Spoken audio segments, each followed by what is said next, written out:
Marisa Michaels always had a pleasant smile, yet she still wished for whiter, brighter teeth. Marisa's teeth were thin and translucent, with uneven incisal edges. She always wanted to whiten her teeth, but was apprehensive about the time involved. At just 27 years old, when Marisa heard about Lumineers, she knew they were her solution. Marisa's smile evaluation revealed thin teeth with translucent incisal edges and slight discoloration. Her intraoral evaluation concluded adequate candidacy for the procedure, with a good standing of periodontal health. Determined by the width of her smile, Marisa's treatment plan included the placement of 10 Lumineers on teeth numbers 4 through 13. Marisa chose the Ultrabond Plus shade white for uniform whitening, and no cosmetic contouring was necessary. So the first step is to prepare the teeth by putting a little etching agent on. What I like to use is Etch and Seal.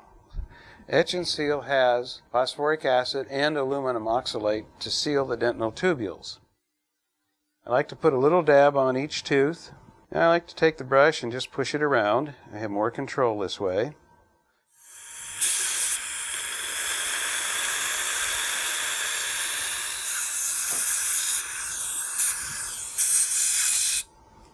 Now I like to have the tenure AB.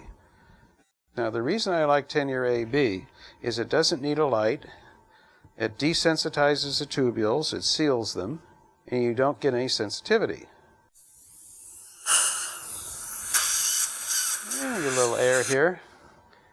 And now I start putting tenure S all over the surfaces because it's a bond enhancer. And by putting this tenure S on, I protect the surface against contamination. Now you want to be careful with this so you don't cure it with the light before you put your Lumineers on. Otherwise they won't seat. Okay, so let's put these on. There you can see the excess. And the Ultrabond pretty much keeps them in position.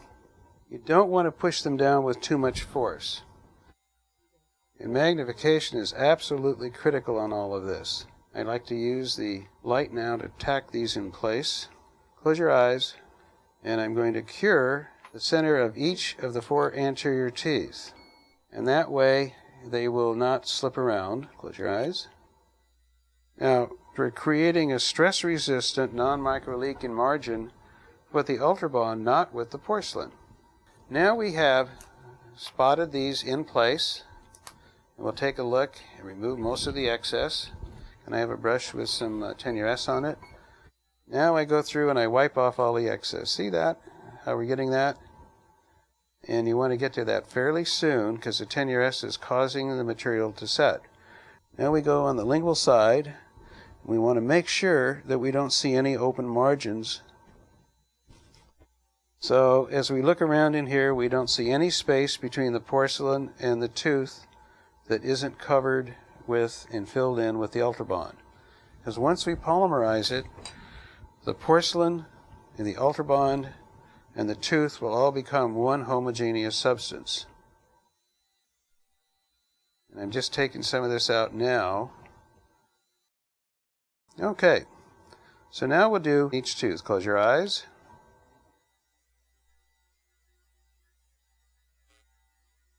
And we're doing 10 Lumineers today.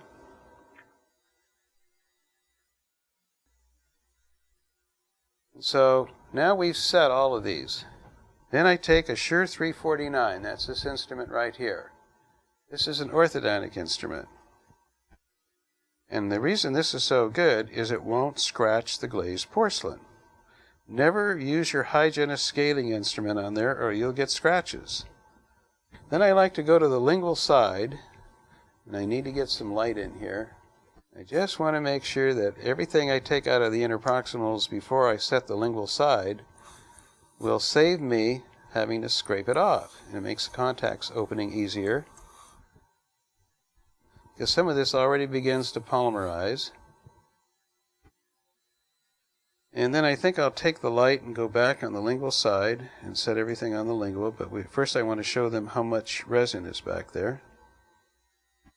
You see, we don't have a lot of resin around there, but there's some.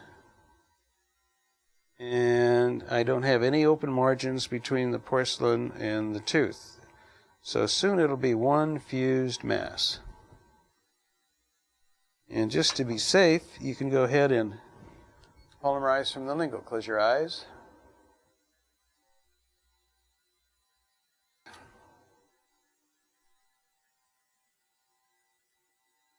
Close your eyes. And we've got it nice and sealed. And we'll start taking off the Ultrabond. We start with the Lumineers finishing kit. And I like to use the, it's the only time I use a burr, is the 12-fluted burr won't scratch the porcelain or won't remove the porcelain like a diamond would. So my first step is to separate the Ultrabond from the tooth.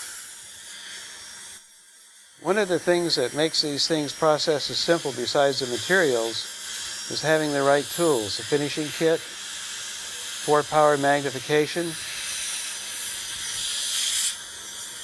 Now we'll go back over here and start scraping off some of the Ultrabond that's on the labial surface. And it begins to take shape. And now, before we open the contacts, you can see we removed almost all of the Ultrabond. And we'll go to the lingual side. I like to use the interproximal diamond. That's in your Lumineers finishing kit. Now what I'm doing with this magnification is getting right in between these teeth. And you know, if I touch something sensitive, she will feel it. Let's take a look at this interproximal embrasure right here. See, when you look at that, it's filled in. Now, when we go in and start removing that shoulder and make it blend. And then I do the same thing on the central. Now what happens is, by opening that embrasure, I'm getting rid of the shoulder. I'm getting rid of the excess Ultrabond. See the difference in that embrasure now? And I've taken all the shoulder off, blending it with the tooth, and I'm stopping right at the margin of the gingiva, because we never retracted any tissue, and we're not going subgingival.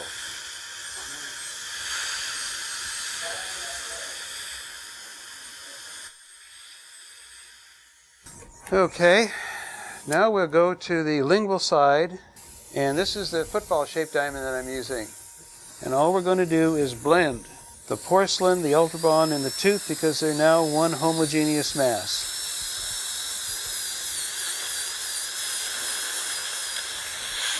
And then we'll check occlusion after that.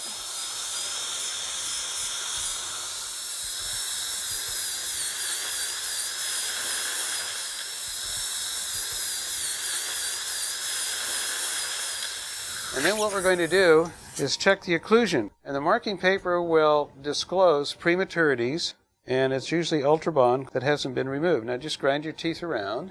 And so all our marks are on natural tooth structure. That's critical, because if you have the incisal edge too long, or you got too much pressure on the porcelain, it pops off.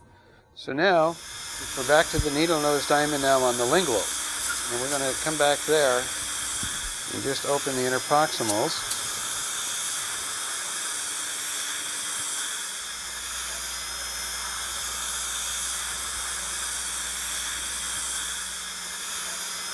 And we do this with water, so we don't cause the porcelain to fracture, crack from heat. Now I'm going to open this contact. And notice how I just saw a little bit and then I rock it. Now if you've never used a seri saw before, so you rock this saw, you don't saw, you just saw as you begin to go through the contact, and then you rock it after that. And I don't open all the contacts on the first visit. I open all the easy ones. Then we have the patient back in a week, and what I didn't open, opens. Then we'll take some porcelain polishing paste, and we'll put a little of this on every tooth. And this makes it nice and smooth.